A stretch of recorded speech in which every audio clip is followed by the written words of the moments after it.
আমি আসলে সকলের সেবা করতে চাই, মানে নারীদেরকে কেন্দ্র করে এটা। সংরক্ষিত নারী আসনে মনোনয়ন ফরম কিনলেন অপু বিশ্বাস। দ্বাদশ জাতীয় সংসদের সংরক্ষিত নারী আসনে ক্ষমতাসীন আওয়ামী লীগের মনোনয়ন ফরম কিনেছেন চিত্রনায়িকা অপু বিশ্বাস।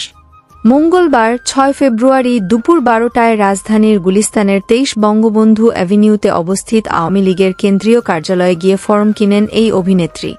মনোনয়ন ফরম কেনার পর অপু বিশ্বাস বলেন, রাজশাহী বিভাগের বগুড়া জেলা থেকে মনোনয়নপত্র কিনলাম। আমার এলাকার মানুষ আমাকে অনেক সহযোগিতা করেছেন। দোয়া রাখবেন আমি যেন এলাকার মানুষের পাশে দাঁড়াতে পারি। প্রধানমন্ত্রী শেখ হাসিনার স্বপ্ন বাস্তবায়নে যেন কাজ করতে পারি। নিজেকে রাজনীতির সঙ্গে জড়াতে পারা এবং মুক্তিযুদ্ধের সপক্ষে থাকতে পারা আমার জন্য সৌভাগ্য বলে মনে করি। মনোনয়ন ফরম সংগ্রহ করলাম, বাকিটা মহান আল্লাহ তাআলার ইচ্ছা, বলেন অপু বিশ্বাস। এর আগে নানা সময় বিভিন্ন নির্বাচনী এলাকায় আওয়ামী লীগের হয়ে প্রচারণায় অংশ নিতে দেখা গেছে অপু বিশ্বাসকে। এমনকি দলটির বিভিন্ন উন্নয়নমূলক কর্মকাণ্ডের অনুষ্ঠানেও হাজির হয়েছেন এই অভিনেত্রী। দ্বাদশ জাতীয় সংসদের সংরক্ষিত নারী আসনের জন্য দলীয় মনোনয়ন ফরম বিক্রি শুরু করেছে ক্ষমতাসীন আওয়ামী লীগ।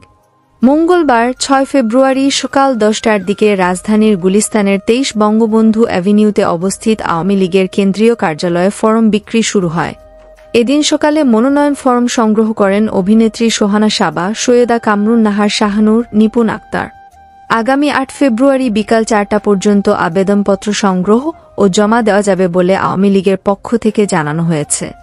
এছাড়া প্রতিদিন সকাল ১০টা থেকে বিকেল ৪টা পর্যন্ত ফরম সংগ্রহ ও জমা দেওয়া যাবে। এরকম নতুন নতুন আপডেট খবর পেতে চ্যানেলটি সাবস্ক্রাইব করে পাশেই থাকবেন। ধন্যবাদ।